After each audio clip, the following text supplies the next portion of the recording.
24/7 এই হচ্ছে AGT live 24/7 নববর্ষে এই রাজ্যের মানুষ, এই দেশের মানুষ ভালো থাকুন, সুস্থ থাকুন, আপনারা সুস্থ থাকুন, এটাই কামনা করছি। সকলের সুস্বাস্থ্যের কামনা করছি। কামনা করে যে বিষয়টা আজকে অবতারণা করতে চাই, আমার সাথে আছে আমাদের মিডিয়া সেলের অন্যতম সদস্য রঞ্জন গোস্বামী, আমাদের সোশ্যাল মিডিয়ার চেয়ারম্যান সত্যজিৎ ভৌমিক। আমি যে বিষয়টা আপনাদের দৃষ্টিতে নিতে চাই, বলা যায় গত 10 বছর এই দেশে যে সরকারটা চলছে, এক কথায় যদি বলা যায় সেটা হচ্ছে প্রতারণা করে চলছে। সমস্ত ঠকবাজ তারা আজকে একসাথে মিলিত হয়েছে, দেশটাকে লুটিয়ে ফুটে নিয়ে গিয়ে বলা যায় গোটা দেশের সর্বনাশ করে দিয়েছে। আমি সব বিষয়ে আপনার অবগত আছি।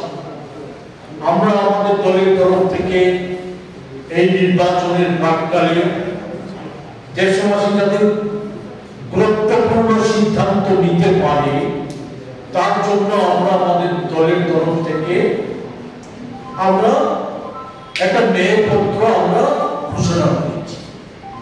এতে 5টা ন্যায়ের বিষয় সবিস্তার বর্ণনা করেছি, যে কি হাল দেশে করেছে এটা যখন তুলে ধরেছি, তেমনি আমরা কি করতে চাই সেটাও আমরা তুলে ধরার চেষ্টা আমরা করেছি। এই জায়গায় 14 সালের আগে মোদিজি দেশের মানুষকে অনেক প্রতিশ্রুতি দিয়েছিলেন, যাকে বলা হয় গ্যারান্টি। তো এই গ্যারান্টি যে একটার পর একটা খেলাপ করেছে, প্রতিশ্রুতি খেলাপ করেছে, এটাই ঘটনা, একটার পর একটা প্রতিশ্রুতি খেলাপ করেছে। এর মধ্যে আজকে যে বিষয়টার প্রতি দৃষ্টি আকর্ষণ করতে চাই সেটা হচ্ছে কৃষকদের একেবারে দুরবস্থায় ফেলে দিয়েছে।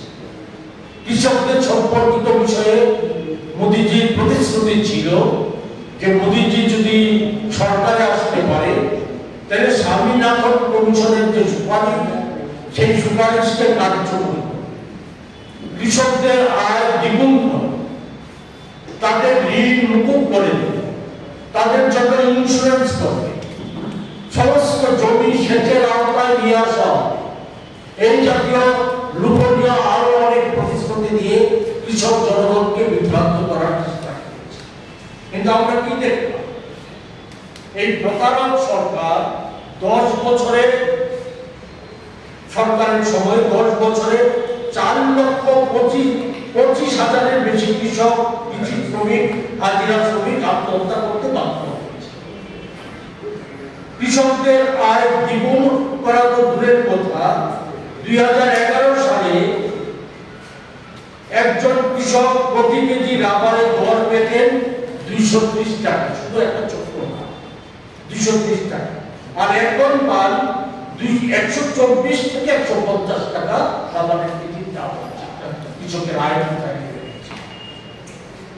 ঋণগ্রস্ত কৃষক পরিবারের সংখ্যা দাঁড়িয়েছে 9,30 লক্ষ পরিবার।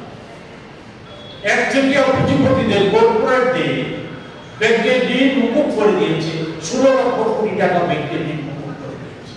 অথচ এই ঋণগ্রস্ত যে কৃষক পরিবারগুলি আছে তাদের ঋণ মুকুব করার জন্য কোনো উদ্যোগ সরকারের থেকে নেই।